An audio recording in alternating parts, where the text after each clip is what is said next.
जय हिंद दोस्तों। हिचकी आना एक आम बात है, ये कभी भी आती रहती है, लेकिन इसकी अजीब से आवाज वाली प्रॉब्लम बहुत ज्यादा परेशान करती है। जनरली ये कहा जाता है कि बहुत ज्यादा पानी पी लेने से हिचकी ठीक हो जाती है, लेकिन कभी कभी ऐसा नहीं होता है। कुछ लोगों का मानना है कि दिमाग को एक जगह कंसंट्रेट करने से या फिर सांस को बहुत देर तक रोक के रखे रहने से हिचकी ठीक हो जाती है। कई बार तो ऐसा होता है कि हिचकी अपने आप आती है और अपने आप ही ठीक हो जाती है।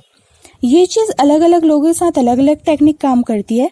आज मैं आप लोगों के साथ एक और टेक्निक शेयर करना चाहती हूँ, जिसमें आपको जब हिचकी आए तो आपको एक छोटे से चम्मच में 1 या 2 चम्मच शक्कर खा लेनी है। इससे आपकी हिचकी जरूर ठीक हो जाएगी।